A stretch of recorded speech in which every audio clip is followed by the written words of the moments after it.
वो आज तकरीबन 15 के करीब बताया जा रहा है कि एयरपोर्ट्स प्रोजेक्ट्स हैं उसको इनॉग्रेट करेंगे। जी हाँ, 15 नए एयरपोर्ट्स।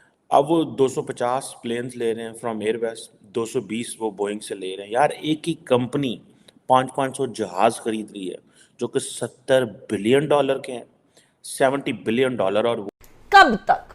अब 23rd IMF प्रोग्राम के अंदर आप चले जाएं, उसके बाद आप इनसे पैसे ले लें और उसके बावजूद भी अगर आप पॉलिसी सही ना बना सके, अपने वो कर्ज के पैसे एक तरफ तो बिल एंड मेलिंडा गेट्स से हम ये सर्विसेज लेना चाहते हैं, इससे पहले वो पोलियो के कतरे पिलाने में पाकिस्तान को मदद कर रहे हैं, और दूसरी तरफ भारत के वजीर आजम नरेंद्र मोदी 16 एयरपोर्ट प्रोजेक्ट्स का इफ्तिताह कर रहे हैं। मोदी जी जो है 22 करोड़ अवाम क्या कर रही है? आटे देखिए, ये तवक्को रखना कि जहां 23 प्रोग्राम कामयाब नहीं हुए, ये काम IMF का नहीं है। कोशिश करते हैं कभी चाइना की तरफ, कभी रशिया की तरफ, अब हमने शुरू कर दिया। तो ये जो चीजें हैं, we got to get out of this. You been part of the subcontinent along which we called Hindustan. We are Pakistan, they are Hindustan. लेकिन अगर हम भारत को दुश्मन ना मान के सिर्फ पड़ोसी मान के हम उनसे कुछ सीख लेंगे तो शायद पाकिस्तान का भी भला हो। और ये वही बिल गेट्स हैं और वो भारत में आए हुए हैं। भारत के वजीर आजम को पता ही नहीं है कि वो आए हुए हैं, यहाँ इतने लोग आए हुए हैं, तो सो व्हाट, क्या फ़र्क पड़ता है इन चीज़ों से? एक क्वेश्चन है ना कि क्या फ़र्क पड़ता है यार इन चीज़ों से? आए हैं तो आए हुए हैं, हम क्या करें? जय हिंद, वंदे मातरम। दोस्तों, प्रधानमंत्री नरेंद्र मोदी ने रविवार को उत्तर प्रदेश के आजमगढ़ की अपनी यात्रा के दौरान 12 नए टर्मिनल भवनों सहित 15 हवाई अड्डा परियोजनाओं का उद्घाटन किया। तो दोस्तों, ये जो योजना है ये कुल 42,000 करोड़ की है और अभी जो नए टर्मिनल्स जिनका उद्घाटन हुआ है उसकी लागत कम से कम 10,000 करोड़ की है। तो दोस्तों, इन एयरपोर्टों की वजह से भारत के जो छोटे शहर है उसमें से जो एयर कनेक्टिविटी वो बढ़ जाएगी और पीपल टू पीपल कांटेक्ट या फिर कोई urgent good delivery, expensive good delivery, वो सारी चीज़ों में भारत को आसानी हो जाएगी। तो दोस्तों, ये बड़ा जो इतना बड़ा नविश देख के पाकिस्तान मीडिया के जो एक्सपर्ट है वो हक्का बक्का रह गए। तो वो एक्चुअली IMF के तरफ कुल 4-5 हज़ार करोड़ की भीख मांग रहे हैं, लेकिन वो इतने बड़े योजना का भारत में उद्घाटन होते देख उनके पेट में मोर उठ रहा है। तो आइए देखते पाकिस्तानी मीडिया इसके बारे में क्या कह रहा है। उससे पहले अगर आप मेरे चैनल पर नए हो तो प्लीज़ चैनल को सब्सक्राइब करके बेल आइकॉन ज़रूर दबाइए ताकि अगली वीडियो की नोटिफिकेशन आपको मिलती रहे। मैं मिलता हूँ आपको वीडियो के आखिर में।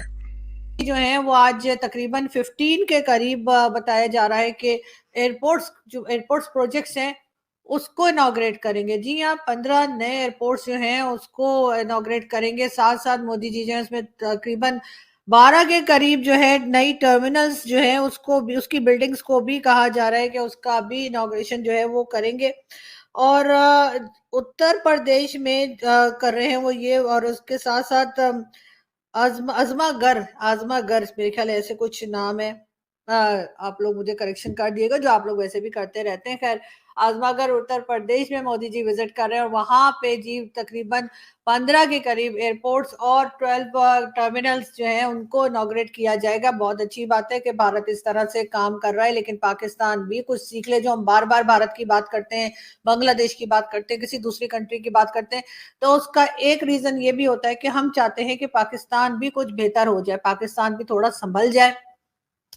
हमारी ना सही, हमारे बाद वाली और उसके बाद वाली जनरेशन जो है वो थोड़ी सी अच्छी जिंदगी गुजार ले। हमने तो जो प्रॉब्लम्स फेस करनी थी वो हमने कर ली हैं और हम कर रहे हैं। लेकिन अगर हम भारत को दुश्मन ना मान के सिर्फ पड़ोसी मान के हम उनसे कुछ सीख लेंगे तो शायद पाकिस्तान का भी भला हो जाएगा। और यकीनन अब जब सारी दुनिया ही भारत की वाह वाह कर रही है तो पाकिस्तान के लोगों को भी शायद बहुत कुछ समझ में आ रहा है और उसमें यकीनन कोताही और गलती हमारी ही है कि हम अपने कंट्री को। हुकूमत है वो bill and Melinda Gates foundation से फाइनेंशियल मदद लेना चाहती है अपनी डिजिटल सर्विसेज इंप्रूव करने के लिए। फेडरल बोर्ड ऑफ रेवेन्यू है पाकिस्तान का, जो फेडरल बोर्ड ऑफ रेवेन्यू है दैट्स एन फेडरल इंस्टीट्यूशन जिसका काम है पूरे मुल्क से टैक्सेशन इकट्ठी करनी। अब एक तरफ तो बिल एंड मेलिंडा गेट्स से हम ये सर्विसेज लेना चाहते हैं, इससे पहले वो पोलियो के कतरे पिलाने में पाकिस्तान को मदद कर रहे हैं, और दूसरी तरफ भारत के वजीर आजम नरेंद्र मोदी 16 एयरपोर्ट प्रोजेक्ट्स का इफ्तिताह कर रहे हैं। और ये वही बिल गेट्स हैं जो अभी हाल ही में जमनागढ़ में आए हुए थे, उधर अंबानी, उसकी मुकेश अंबानी की बेटे की शादी में। सो अब आप इमेजिन कर लें कि एक तरफ मुकेश अंबानी जो है कि वो गेस्ट हैं और वो भारत में आए हुए हैं। भारत के वज़ीर आज़म को पता ही नहीं है कि वो आए हुए हैं, यहाँ इतने लोग आए हुए हैं, तो सो व्हाट, क्या फ़र्क पड़ता है इन चीज़ों से? एक क्वेश्चन है ना कि क्या फ़र्क पड़ता है यार इन चीज़ों से, आए हैं तो आए हुए हैं, हम क्या करें। लेकिन पाकिस्तान के अंदर मसला ये है कि टैक्स पेयर्स जो हैं, एक्टिव टैक्स पेयर्स कम हो गए हैं। अब 3.4 मिलियन टैक्स पेयर्स हैं पाकिस्तान के अंदर, 3.4 मिलियन, 34 लाख बंदा चला रहा है किसको? 25 करोड़ लोगों को, 34 लाख बंदा, सिर्फ 34 lakh, 3.4 million people are paying tax, और उससे 25 करोड़ लोग चल रहे हैं।